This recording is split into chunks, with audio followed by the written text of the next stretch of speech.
ബില്ലുകളിൽ തീരുമാനം വൈകുന്നതിനെതിരെ രാഷ്ട്രപതിക്കെതിരെ കേരളം സുപ്രീം കോടതിയിലേക്ക്. രാഷ്ട്രപതിയുടെ സെക്രട്ടറിയെയും ഗവർണറെയും എതിർകക്ഷിയാക്കിയാണ് ഹർജി.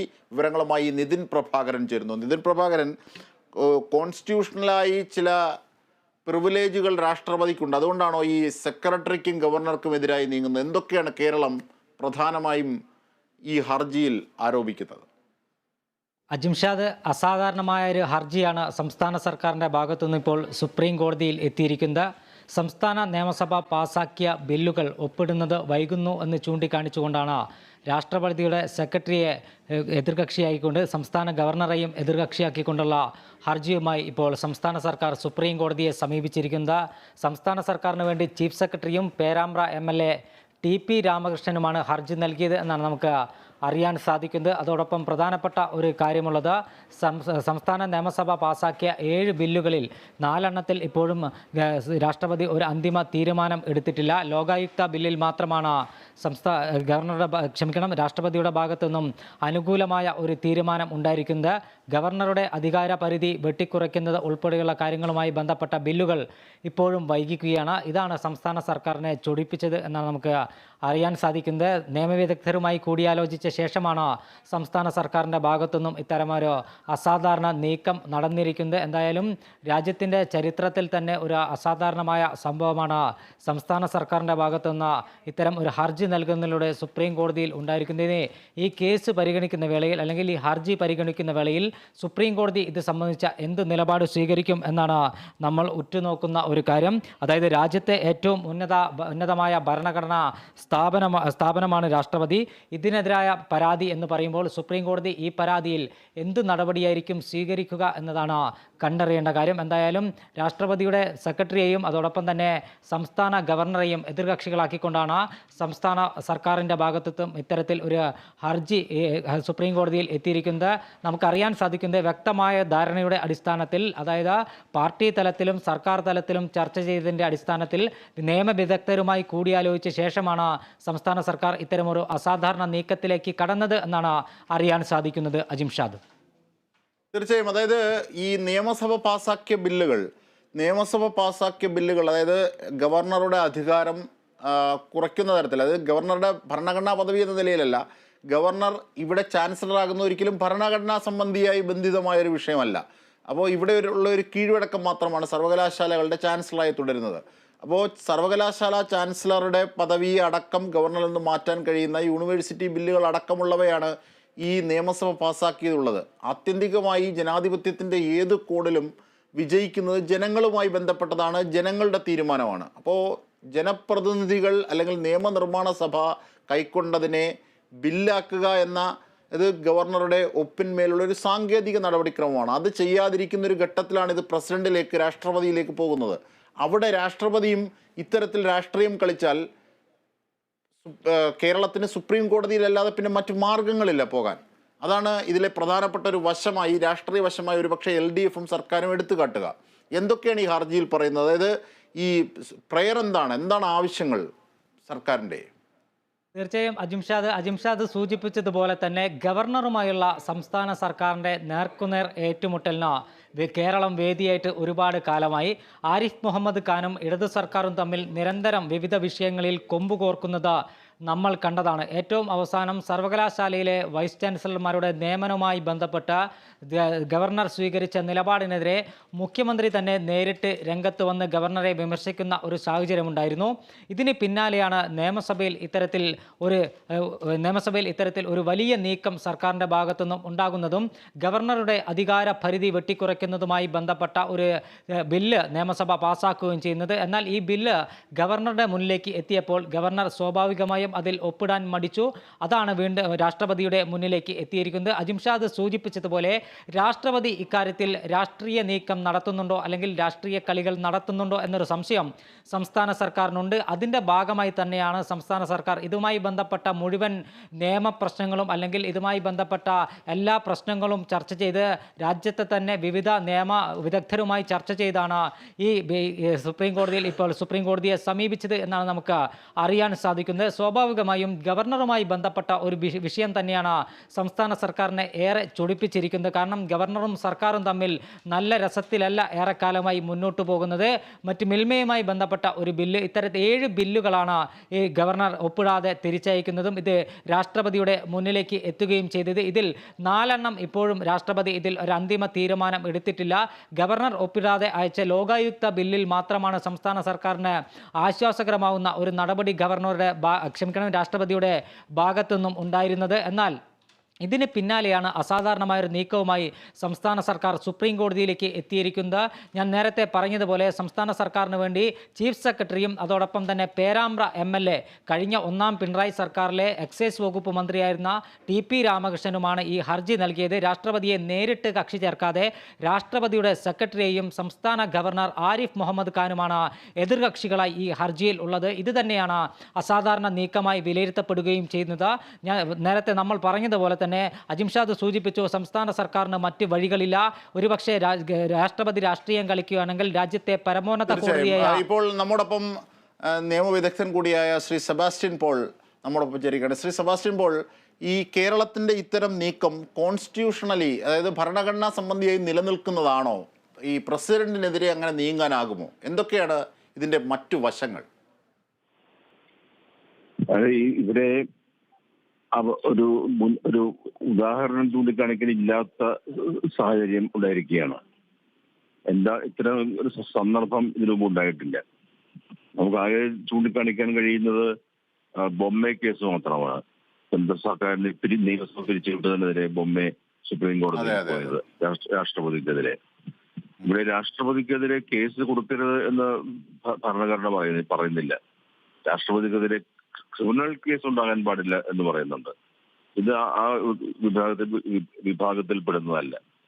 ഇവിടെ ഇപ്പോൾ പക്ഷേ ഈ സെബാസ്റ്റ്യൻ പോൾ, ഞാൻ എൻ്റെ സംശയം കൊണ്ട് ചോദിക്കുകയാണ്. അതായത് പ്രസിഡന്റിനെതിരെ നീങ്ങാനാകില്ല, ഈ സിവിലും ക്രിമിനലുമായ കേസ് കൊടുക്കാനാകില്ല. പക്ഷേ ഈ അവരുടെ പ്രവർത്തികൾ അത് കോടതി റിവ്യൂവിന് വിധേയമാകാം.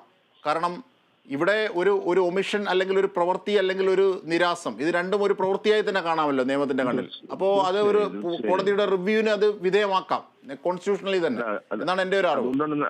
അതുകൊണ്ടാണ് നമ്മൾ ബൊമ്മെ കേസ് ചൂണ്ടിക്കാണിച്ചത്.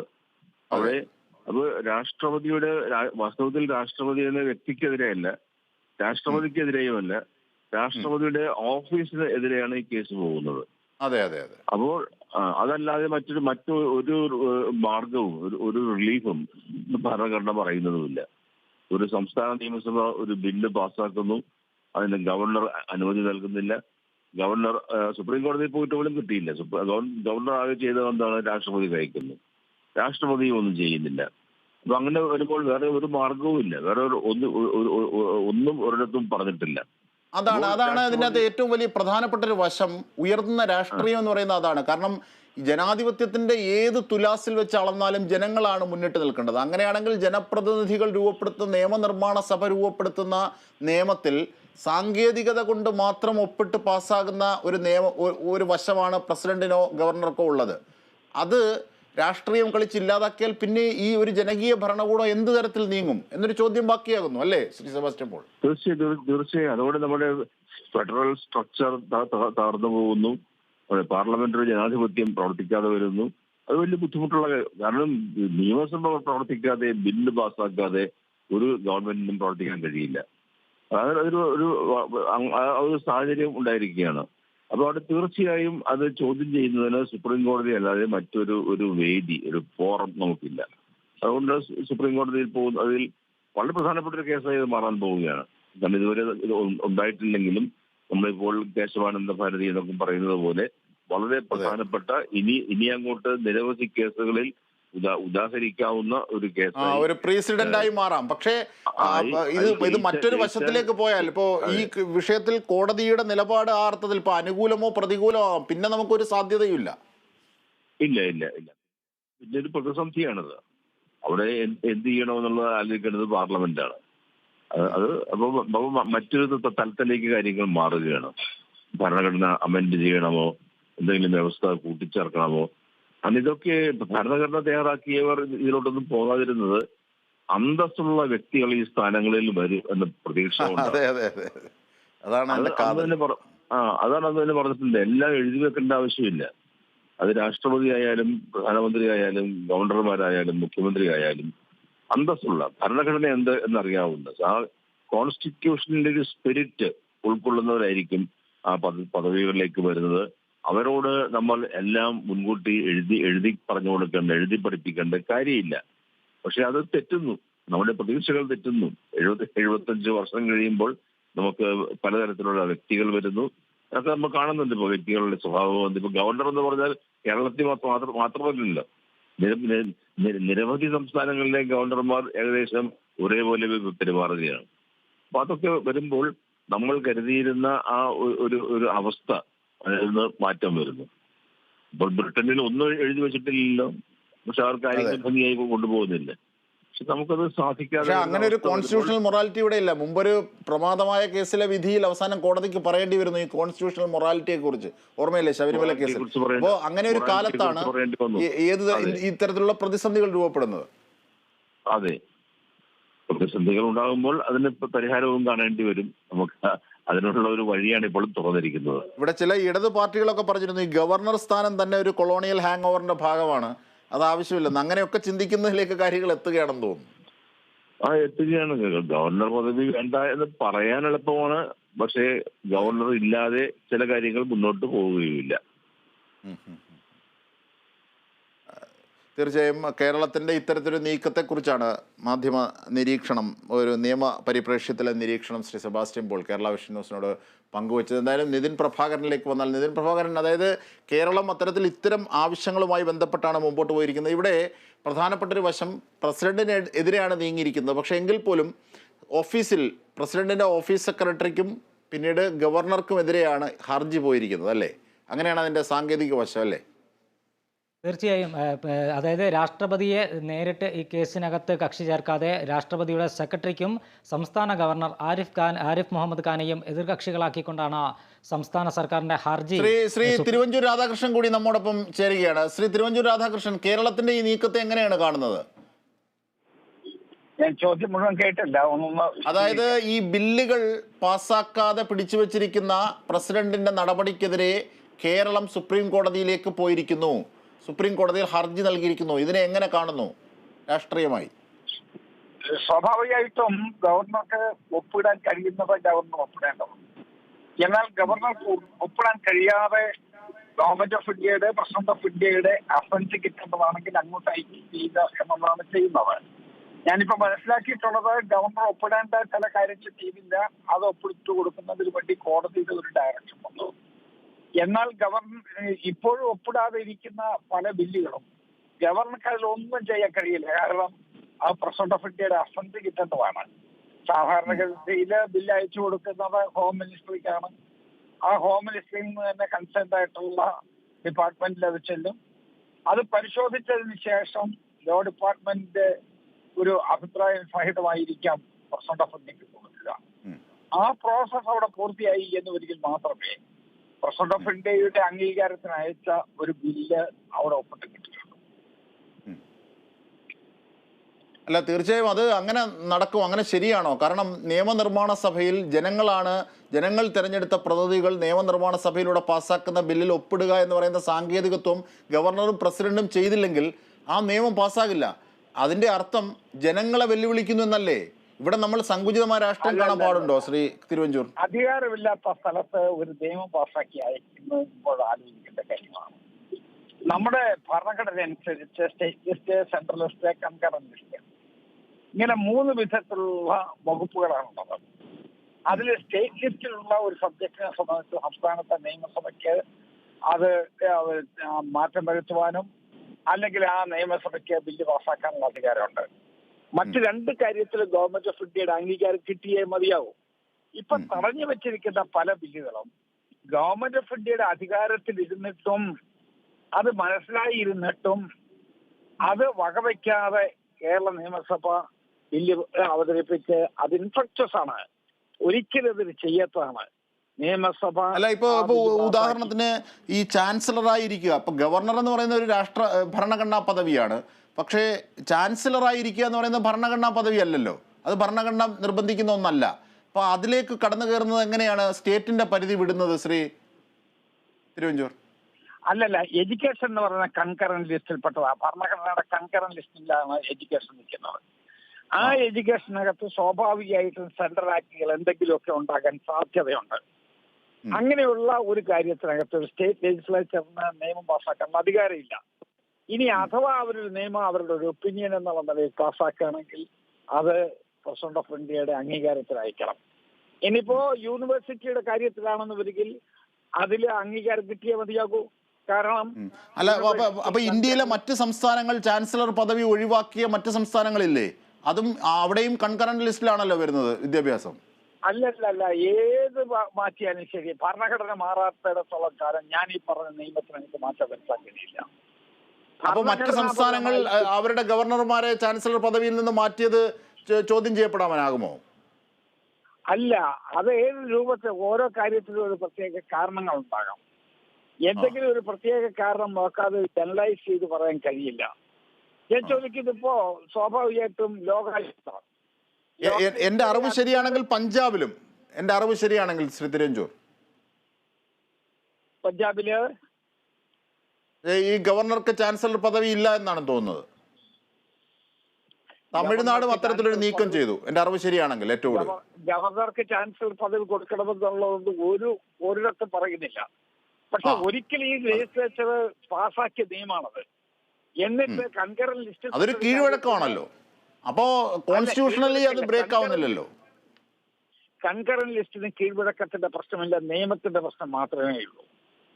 കൺകറന്റ് ലിസ്റ്റിനകത്ത് പെട്ട ഒരു കാര്യമാണെങ്കിൽ ആ കാര്യത്തിൽ നിയമം പാസ്സാക്കണമെന്നവര് ഗവൺമെന്റ് ഓഫ് ഇന്ത്യയുടെ അംഗീകാരം കിട്ടിയേ മതിയാകൂ. അപ്പൊ ഈ കൺകറന്റ് ലിസ്റ്റ് കേരളത്തിന് മാത്രമല്ലല്ലോ, മറ്റുള്ള സംസ്ഥാനങ്ങൾക്ക് ബാധകമല്ലേ ശ്രീ തിരുവഞ്ചൂർ? എന്റെ സംശയമാണ്. ഭരണഘടനാപരമല്ലേ, അല്ലാതെ ഓരോ സംസ്ഥാനത്തിനും ഓരോ സ്റ്റേറ്റ് ഓരോ സ്ഥലത്തിനും പ്രത്യേകിച്ച് ഭരണഘടനയൊന്നും ഇല്ലല്ലോ. അല്ല, അപ്പോ മറ്റുള്ള സംസ്ഥാനങ്ങളോ? അപ്പോ മറ്റുള്ള സംസ്ഥാനങ്ങളിൽ ഈ ചാൻസലർ പദവി മാറ്റിയത് ചോദ്യം ചെയ്യപ്പെടാനാകുമോ? എനിക്കറിയാവുന്നിടത്തോളം ഉള്ള നിയമം അനുസരിച്ച് ഇത് ചോദ്യോത്തര പങ്ക്തി കൊണ്ട് അവസാനിക്കുന്നതല്ല. നിയമപ്രശ്നമല്ലേ, നിയമവിദഗ്ധരുമായിട്ട് ആലോചിക്കണം. തീർച്ചയായും. ഓക്കെ. അപ്പോ കേരളത്തിന്റെ ഈ നീക്കത്തെ രാഷ്ട്രീയമായി കോൺഗ്രസ് പിന്തുണയ്ക്കുന്നോ? തിരുവഞ്ചൂർ രാധാകൃഷ്ണൻ എന്ന വ്യക്തിയും? അല്ലല്ല, അതൊക്കെ എന്നോട് ചോദിക്കുന്ന ആളിന്റെ വ്യക്തിഗതമായ അഭിപ്രായമായി പറയുന്നത്. ആ പറയുന്നൊന്നും ഭരണഘടനാപരമല്ല. ഭരണഘടനാപരമായിട്ടാണെങ്കിൽ ഭരണഘടന പറഞ്ഞിട്ടുള്ള രൂപത്തിൽ തന്നെ പറയണം. ഞാൻ ഈ പറഞ്ഞ കാര്യത്തിനകത്ത് ഭരണഘടനയിൽ ഞാൻ 3 കാര്യങ്ങളാണ് സൂചിപ്പിച്ചത്. ഒന്ന്, ഭരണഘടനയ്ക്കകത്ത് സെൻട്രൽ ലിസ്റ്റിൽപ്പെട്ടതോ കൺകറന്റ് ലിസ്റ്റിൽപ്പെട്ടതോ ആയ ഒരു കാര്യത്തിൽ ഒരു നിയമ സംസ്ഥാന ലെജിസ്ലേച്ചർ ഉണ്ടാക്കുമ്പോൾ പ്രസിഡന്റ് ഓഫ് ഇന്ത്യയുടെ അംഗീകാരം വേണം എന്നുള്ളത് ഭരണഘടനാപരമാണ്. അല്ലെ ഭരണഘടന മാറണം. ഭരണഘടന മാറണമെങ്കിൽ 3-2 ഭൂരിപക്ഷത്തോടു കൂടി മാറ്റാനുള്ള അധികാരമുണ്ട്. ചില സബ്ജക്ട് ശരി, അത് അതിന്റെ നിയമവശം. ആ നിയമവശത്തിന് പുറത്തുള്ള ഒരു രാഷ്ട്രീയമുണ്ടല്ലോ. കോൺഗ്രസ് എന്ന ദേശീയ പാർട്ടിക്ക് ഈ വിഷയത്തിൽ എന്താണ് നിലപാട്? സമകാലിക ഇന്ത്യയിൽ കെജ്രിവാൾ അടക്കം അറസ്റ്റ് ചെയ്ത വിഷയത്തിൽ പശ്ചാത്തലത്തിൽ നിയമപരമല്ലാത്തൊരു കാര്യം ചെയ്തിട്ട് അതിന്റെ രാഷ്ട്രീയ വശം പറയണം എന്ന് പറഞ്ഞാൽ ശരിയാവുമോ? നിയമപരമായിരിക്കണം. നമ്പർ 1, നിയമം കയ്യിലെടുക്കുന്ന ഒരു രൂപത്തിലേക്ക് ഒരു സംസ്ഥാനത്തിന് പോകാൻ കഴിയുമോ? അതുകൊണ്ട് ഫസ്റ്റില് നിയമപരമായി പോകുക. അപ്പോ സംസ്ഥാനത്തിന്റെ ഈ നീക്കം നിയമപരമല്ല, സാധൂകരിക്കുന്നതല്ലെന്നാണോ താങ്കളുടെ വാദം? സെൻട്രൽ ലിസ്റ്റിനകത്തും കൺകറന്റ് ലിസ്റ്റിൽപ്പെട്ടതിലുമാണെന്ന് വരികിൽ ഗവൺമെന്റ് ഓഫ് ഇന്ത്യയുടെ അംഗീകാരമില്ലാതെ, പ്രസിഡന്റ് ഓഫ് ഇന്ത്യയുടെ അസന്റ് ഇല്ലാതെ 1 ഇഞ്ച് നീങ്ങാൻ സംസ്ഥാന അസംബ്ലിക്ക് അധികാരമില്ല. ശരി, ഇനി അത് കോടതിയുടെ വശത്തിലാണ്. കോടതി തീരുമാനിക്കട്ടെ അല്ലേ? ആയിക്കോട്ടെ, ശരി തിരുവഞ്ചൂർ. നിതിൻ, ഇത്തരത്തിൽ ഇത് നിയമത്തിന്റെ വശമാണ് തിരുവഞ്ചൂർ രാധാകൃഷ്ണൻ പറഞ്ഞതെങ്കിലും ഇതിലുള്ള രാഷ്ട്രീയം സുവ്യക്തമാണ്, നമുക്കൊക്കെ അറിയാവുന്ന കാര്യങ്ങളാണ്. പക്ഷേ ദേശീയ പരിപ്രേക്ഷ്യത്തിൽ ഇത് വലിയൊരു വിഷയമായി മാറുകയാണ്. ഇപ്പോൾ നേരത്തെ ശ്രീ സെബാസ്റ്റ്യൻ പോളൊക്കെ സൂചിപ്പിച്ചതുപോലെ Kesavananda Bharati versus state of Kerala എന്നൊക്കെ പറയുന്ന വലിയ ഈ നിർണായകമാകുന്ന പ്രസിഡന്റ് പോലെ ഒന്നാകാൻ സാധ്യതയുള്ള ഒരു വിധിയാണ് ഇതിൽ നിന്ന് കാംക്ഷിക്കുന്നത്. അത് ഏത് രീതിയിലായാലും, പോസിറ്റീവായാലും നെഗറ്റീവായാലും. പക്ഷേ ഇതിൻ്റെ ഒരു രാഷ്ട്രീയമുണ്ട്. ആ രാഷ്ട്രീയം എന്നത് കേന്ദ്ര സർക്കാർ ഈ ഭരണഘടനാ സംഭവങ്ങളെയും ഭരണഘടനാ സ്ഥാപനങ്ങളെയും ഉപയോഗിച്ച് രാഷ്ട്രീയം കളിക്കുന്നു എന്ന കേരളത്തിൻ്റെ വാദമാണ്. ബാക്കിയാകുന്നത്. അതിലുള്ള കോൺഗ്രസിൻ്റെ അഭിപ്രായം എന്തെന്ന് ആണ് ഞാൻ യഥാർത്ഥത്തിൽ തിരുവഞ്ചൂരിനോട് ആരാഞ്ഞത്. പക്ഷേ അദ്ദേഹം അത് നിയമത്തിൻ്റെ വശത്തിലൂടെ മാത്രമേ പോകുമെന്ന് ശാഠ്യം പിടിക്കുക ചെയ്തത്. അങ്ങനെ ഒരു രാഷ്ട്രീയം കൂടി അവിടെ ഉണ്ട്. നിതിൻ പ്രഭാകരൻ. തീർച്ചയായും അജിംഷാദ് സൂചിപ്പിച്ചതുപോലെ തന്നെ സ്വതന്ത്ര ഇന്ത്യയിലെ ഏറ്റവും വലിയ ഭരണഘടനാ കേസുകളിൽ ഒന്നായിരുന്നു കേശവാനന്ദ ശ്രീ അഡ്വക്കേറ്റ് ലാൽകുമാർ കൂടി നമ്മോടൊപ്പം ചേരുകയാണ് ഈ ഘട്ടത്തിൽ. അഡ്വക്കേറ്റ് ലാൽകുമാർ, ഒരു നിയമവിദഗ്ധനും ഒരു രാഷ്ട്രീയ നിരീക്ഷകനുമായാണ് താങ്കളിൽ നിന്നുള്ള അഭിപ്രായം കാംക്ഷിക്കുന്നത്. എന്താണ് കേരളത്തിൻ്റെ ഈ നീക്കത്തിന് പിന്നിൽ? അതിന് നിയമസാധുത, അതിൻ്റെ രാഷ്ട്രീയം ഒക്കെയും. അല്ല, ഇത് ഈ വിഷയവുമായി ബന്ധപ്പെട്ട ക്വസ്റ്റ്യൻ ഓഫ് ലോ പ്രോപ്പർ ഒരു ആൻസറിലേക്ക് എത്തേണ്ടത് ഈ രാജ്യത്തിന്റെ ആവശ്യമാണ്. കാരണം നോക്കൂ, നമ്മൾ ഒരു ബില്ല് നിയമസഭ പാസ്സാക്കുന്നു. അത് യുനാനിമസ് ആയിട്ട് പാസ്സാക്കിയ ഒരു ബില്ല് എന്നുവെച്ചാൽ ഈ കേരളത്തിന്റെ സമൂഹത്തിന്റെ ഒരു റെപ്രസെന്റേഷൻ ആണല്ലോ ലെജിസ്ലേറ്റീവ് അസംബ്ലി എന്ന് പറഞ്ഞാൽ. അത് 140 പേരും കൂടെ ചേർന്ന് പാസ്സാക്കിയ ഒരു ബില്ല്, അതിൽ അടയിരിക്കാൻ ഗവർണർക്ക് എന്ത് അവകാശം എന്നുള്ളത് ആദ്യമായ ഒരു ചോദ്യമുണ്ട്. ആ ചോദ്യം പല ഘട്ടങ്ങളിലായി സുപ്രീം കോടതി വ്യക്തമായി നമ്മൾക്ക് പറഞ്ഞിരിക്കുന്നു, അങ്ങനെ അടയിരിക്കാനുള്ള അവകാശം അവർക്കില്ല. ഗവർണർ എത്രയും പെട്ടെന്ന് അദ്ദേഹം ആക്ട് ചെയ്യണം. ആക്ട് ചെയ്യണം എന്ന് പറഞ്ഞാൽ അദ്ദേഹം ഈ പറയുന്ന വേവിയർ കൊടുക്കണം എന്നല്ല, അദ്ദേഹം ഇപ്പം വെച്ചിരിക്കുന്നത് പ്രസിഡന്റ് ഓഫ് ഇന്ത്യയുടെ കൺസിഡറേഷനിലേക്ക് അദ്ദേഹം സെൻഡ് ചെയ്യാണ് ചെയ്തിട്ടുള്ളത് ആ ബില്ല്.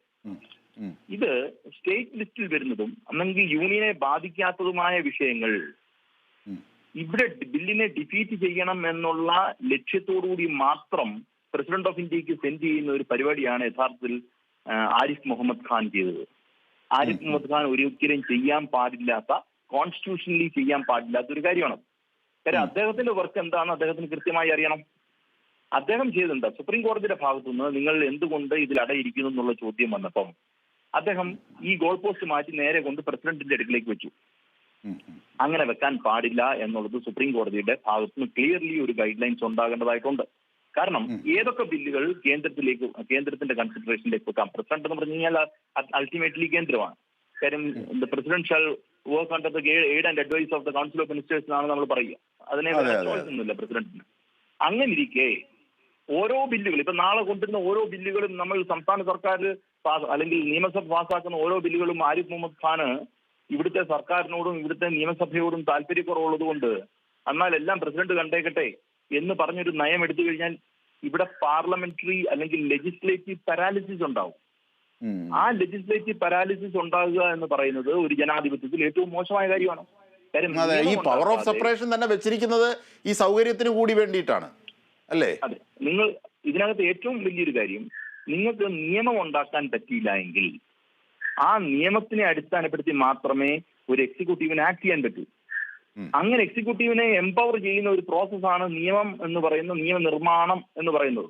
നിയമമില്ലാതെ എങ്ങനെയാണ് എക്സിക്യൂട്ടീവിന് ആക്ട് ചെയ്യുക? റൂൾ ഓഫ് ലോ എന്ന് പറയുന്ന ആ അർത്ഥം വരുന്നത് നിയമം വഴി രീതിയിൽ നമ്മൾ ഭരിക്കുന്നു എന്നുള്ളതാണ്. നിയമമില്ലാതെ ഭരിക്കാൻ പറ്റില്ല. വളരെ സിമ്പിൾ ആയിട്ടൊരു ഉദാഹരണം പറയാം. പക്ഷേ ഈ ശ്രീ ലാൽകുമാർ, ഈ തിരുവഞ്ചൂരിനോട് ഞാനത് ചോദിച്ചു. തിരുവഞ്ചൂർ രാധാകൃഷ്ണൻ അല്പം മുമ്പ് നമ്മളുടെ ചർച്ചയിൽ എത്തിയപ്പോൾ അദ്ദേഹത്തോട് ഞാൻ ചോദിച്ചു. അപ്പോൾ അദ്ദേഹം ഒരു വിചിത്രമായ മറുപടിയാണ് വരുന്നത്. ഇത് കൺകറന്റ് ലിസ്റ്റിൽ വരുന്നതാണ്, സ്റ്റേറ്റിനും കേന്ദ്രത്തിനും. അപ്പോൾ കേന്ദ്രത്തിൻ്റെ അവകാശങ്ങളെ ധ്വംസിച്ചുകൊണ്ടിരുന്ന നീക്കം. അപ്പോൾ ഞാൻ ചോദിച്ചു, ഈ യൂണിവേഴ്സിറ്റികളിലെ ചാൻസലറായിരിക്കുന്നത് ഭരണഘടനാപരമായ ഒരു പദവിയല്ല, അത് എടുത്തു കളഞ്ഞിട്ടുള്ള മറ്റ് സംസ്ഥാനങ്ങളും ഉണ്ട്. അപ്പോൾ അവിടെയൊന്നും ഈ കൺകറന്റ് ലിസ്റ്റ് എന്നുള്ളത് ബാധകമല്ലേ എന്ന് ചോദിച്ചപ്പോൾ അദ്ദേഹം അത് നിയമപ്രശ്നമാണെന്ന് കരുതി മാറുകയാണ് ചെയ്തത്. എന്താണ് ദേശീയ കോൺഗ്രസിന് പറ്റുന്നൊരു വിഷയം ഈ വിഷയത്തിൽ? നോക്കൂ, കൺകറന്റ് ലിസ്റ്റിലുള്ള ഒരു വിഷയമാണെന്നിരിക്കട്ടെ. ഉദാഹരണം, നമ്മൾ ഒരു ലോ പാസ്സാക്കുന്നു. ആ ലോ ഉടനെ പ്രസിഡന്റ് ഓഫ് ഇന്ത്യക്ക് സെൻഡ് ചെയ്യേണ്ട കാര്യമില്ല. ഇവിടെ അപ്രൂവൽ കൊടുത്തു കഴിഞ്ഞാൽ അത് ഏത് പ്രിവെയിൽ ചെയ്യും? സെൻട്രലിന്റെ ലോയിൽ നിന്ന് സ്റ്റേറ്റ് ലോയ്ക്ക് ഏതെങ്കിലും ഒരു രീതിയിൽ കോൺഫ്ലിക്റ്റ് ഉണ്ടെങ്കിൽ സെൻട്രൽ ലോയെ പ്രിവെയിൽ ചെയ്യത്തുള്ളൂ, യൂണിയൻ ലോയെ പ്രിവെയിൽ ചെയ്യത്തുള്ളൂ. അത് അറിയാവുന്ന ഒരു ഡെഫിനറ്റ് സ്റ്റാൻഡുള്ള അവസ്ഥയാണ് അതിന് സംശയിക്കേണ്ട കാര്യമില്ല. ഇത് അങ്ങനൊന്നും അല്ല, അങ്ങനത്തെ ഒരു പ്രശ്നമേ ഇല്ല. മറ്റ് സംസ്ഥാനങ്ങൾ ഇത് നടപ്പാക്കിയിട്ടുള്ള ഒരു കാര്യമാണ്. പല പ്രാവശ്യം ഇതിന് കുഴപ്പമൊന്നുമില്ല. തിരുവഞ്ചൂർ അത് പറയുന്നതിന്റെ കാര്യം ഞാൻ വളരെ കൃത്യമായി പറയാം. കേരള നിയമസഭയിൽ ഈ പറയുന്ന ഇങ്ങനൊരു കാര്യം പാസ്സാക്കി മുന്നോട്ട് പോവുകയാണെങ്കിൽ അത് പിണറായി വിജയന്റെ ഭരണത്തിന് ഒരു ഇച്ചിരി ഈസിനെസ് കിട്ടും. ഇതുകൊണ്ട് ഈസിനെസ് ഉണ്ടാകത്തുള്ളൂ. ആ ഈസിനെസ് ഉണ്ടാകാതിരിക്കുക എന്നുള്ളതാണ് യഥാർത്ഥത്തിൽ കോൺഗ്രസിന്റെ ആവശ്യം. കോൺഗ്രസ് ആർക്ക് വേണ്ടിയാണ് പണിയെടുക്കുന്നതെന്ന് കോൺഗ്രസിന് ഇതുവരെ മനസ്സിലായിട്ടില്ലാത്തൊരവസ്ഥയുണ്ട്. തിരുവഞ്ചൂരൊക്കെ ഈ ഐഡന്റിറ്റി ക്രൈസിസ് നേരിടുന്ന ആൾക്കാരിൽ ഒരാളാണ്. ഐഡന്റിറ്റി ക്രൈസിസ് തിരുവഞ്ചൂർ വ്യക്തിപരമായി നേരിടുന്നു എന്നുള്ളതല്ല, രാഷ്ട്രീയമായി നേരിടുന്നു. അതെ അതെ അതെ ഇനിയിപ്പോ അവരൊരു KPCC യോഗത്തിലിരുന്ന് 4 പേര് കൂടി ചായ ഒക്കെ കുടിച്ച് പരിപ്പൂടൊക്കെ തിന്നിട്ട് ഇറങ്ങി വരുന്ന ആൾ BJP ആകുന്ന ഒരു അവസ്ഥ കോൺഗ്രസിനുണ്ട്.